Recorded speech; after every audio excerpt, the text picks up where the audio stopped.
Seperti itu, kita bisa maklumi dia nggak ngerti hukum.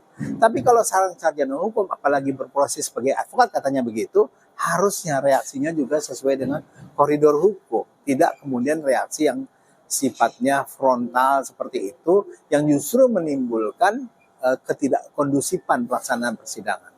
Sama halnya juga yang menaiki meja sidang.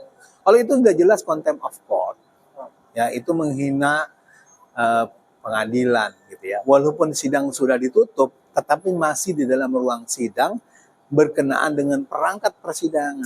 Meja persidangan itu perangkat persidangan. Meja majelis hakim, meja penuntut umum, meja penasihat hukum itu adalah perangkat persidangan. Tindakan-tindakan seperti itu tidak mencerminkan orang yang mengerti hukum. Apalagi tidak mencerminkan seorang yang menjalankan profesi sebagai advokat yang officium nobile tadi. Ini yang patut disayangkan. Apapun alasannya, kalau menurut saya, ya ada sekian belas mungkin advokat di situ, tampaknya yang bereaksi kan cuma satu orang yang dengan cara seperti itu. Itu menunjukkan bahwa itu bukan reaksi yang wajar. Itu adalah reaksi sepihak dari yang bersangkutan, yang menurut saya tidak dapat dibenarkan dengan alasan apapun. Dalilnya kan melihat Bang Rasman hampir kena nilai dorong, jadi dia bereaksi sampai lompat meja, dalilnya sendiri tidak sadar. Ya, saya kira banyak yang bereaksi secara lain. Ada jaksa-jaksa yang datang melerai. Kan gitu, mestinya bisa dilakukan dengan cara yang sama. Kan saya lihat Pak Hotman dalam peristiwa itu dilindungi, katakanlah kemudian dilerai oleh sejumlah jaksa yang juga memakai toga, kan begitu.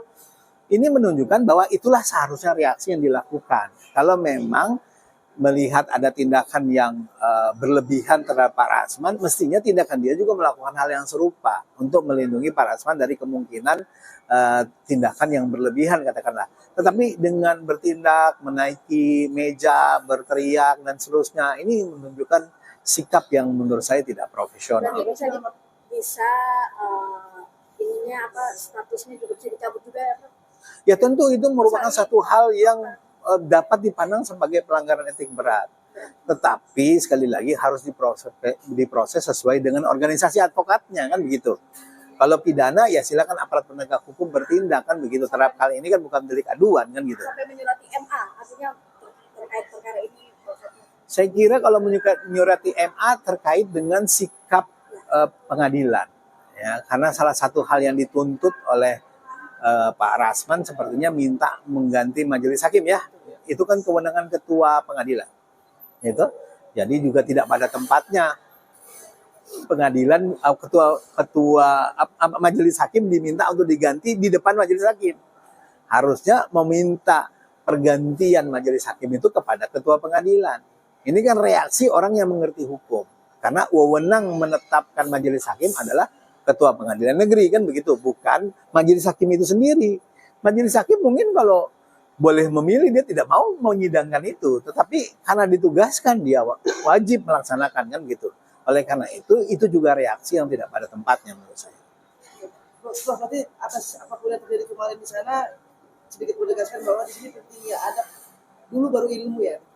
Ya, diantaranya seperti itu. Jadi dalam konteks ini mungkin etika, ya. Jadi mungkin tidak jelas diatur secara khusus di dalam undang-undang, tetapi secara etis, ya. Kenapa sih kita di dalam persidangan menyebut yang mulia? Kenapa kita menyebut saudara penuntut umum, saudara penasihat hukum? Kan gitu. Kenapa kita nggak nyebut namanya, misalnya begitu? Itu kan dalam rangka ada etika. Ada yang dijalankan di dalam persidangan itu, kan begitu. Nah, ini yang menurut saya seharusnya diketengahkan oleh orang-orang yang mengerti hukum, yang berprofesi sebagai praktisi hukum. Ini harus lebih diingatkan lagi lah, jangan sampai terjadi di kemudian hari. Artinya dengan tindakan Firdaus Oyobo ini ya banyak kecaman, tapi beliau sendiri mendalilkan dia hanya ingin membantu Rasman, dia ingin menjaga ya layaknya superhero lah sampai statement. Advokat tidak dapat dituntut di dalam maupun di luar pengadilan kalau dengan itikat baik membela kliennya. persoalannya apa yang dimaksud dengan itikat baik? Apakah tindakan seperti itu bisa dikatakan melakukan dengan itikat baik? Kalau menurut saya sih tidak ya. Jadi pasal yang melindungi advokat dari tuntutan pidana pun tidak bisa diterapkan dalam kejadian seperti itu. Karena nyata-nyata tidak tergambar bahwa hal itu dilakukan dengan itikat baik. Karena masih banyak cara bereaksi yang kemudian lebih menunjukkan situasi yang baik, katakanlah begitu. Seperti yang saya lihat, saya tidak tahu ya, saya duga adalah jaksa-jaksa yang kemudian mendatangi dan kemudian melerai gitu. Selain sebelumnya petugas ya, mungkin ya yang pakai batik itu petugas gitu ya. Saya juga tidak tahu pasti. Tapi yang paling pasti cara bereaksi itu menjadi sangat penting, dan bereaksi seperti itu tidak bisa dikatakan dilakukan untuk membela kliennya dengan itikat baik. Prof, mungkin terakhir adalah apa sih input masukan untuk para lawyers yang mendampingi Rasman, karena kan memang hampir semua itu tim yang tim kuasa hukum Rasman ya melakukan hal-hal yang tidak mengenakan di ruang sidang. Ya, kalau menurut saya cara yang terbaik untuk membela klien adalah mendapatkan simpati oleh majelis hakim dan publik.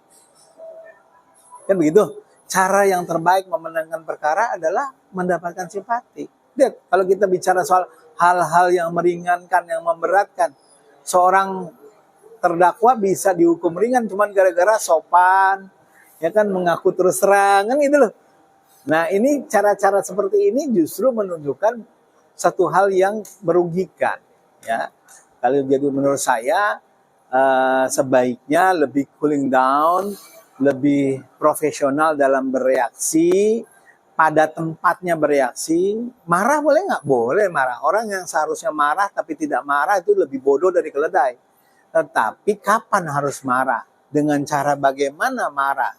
Ini kan menjadi persoalan penting kan begitu. Jadi harusnya menyikapi majelis hakim yang katakanlah tidak fair karena meminta atau memerintahkan persidangan secara tertutup, ada salurannya untuk menumpahkan kemarahan, tidak dengan cara-cara seperti itu. Jadi ya itu yang patut menurut saya disayangkan oleh orang-orang terpelajar yang telah menempuh pendidikan hukum, menjalani profesi hukum, tetapi tidak menunjukkan etika yang baik dalam Masyarakat netizen sampai masyarakat netizen mengecam, menjadikan ini sebagai suatu bahan lucu-lucon, meme dan seterusnya. Ya, ini tentu sangat memprihatinkan dunia hukum kita yang sudah gelap makin gelap gulita ini. makin ada terang cahaya. Ada serang saya. Terakhir dari saya, mungkin bisa nggak seorang Bang di sini posisinya sebagai merasa diperlakukan tidak baik saat itu, melakukan tindakan hukum, bisa nggak di posisi seperti itu? Saya kira tindakan yang tidak baik kemarin lebih banyak kepada majelis hakim dan pengadilan, tidak kepada Pak Hotman pribadi. Betul, ketika seorang terdakwa melakukan personal kontak terhadap saksi korban, itu tidak dapat dibenarkan. Tapi tindakan seperti itu di dalam sistem hukum kita tidak ada sanksi pidananya. Itu kalau di Amerika dihukum berat itu. Tetapi itu juga tidak dapat dibenarkan. Tapi sekali lagi ruang etika. Tapi ruang etika itu tidak seberapa apabila dibandingkan hal yang ditunjukkan kepada majelis hakim, hal yang ditunjukkan kepada institusi pengadilan. Jadi saya kira reaksi-reaksi yang berlebihan itu tidak kepada Hotman pribadi, ya, tetapi kepada pengadilan. Karena yang dipersoalkan adalah kan penetapan majelis hakim untuk menyatakan sidang secara tertutup, yang itu tidak bisa diterima, yang direaksi secara berlebihan itu. Tidak boleh memegang. Sebenarnya tidak boleh karena dianggap suatu tindakan provokatif, kan begitu.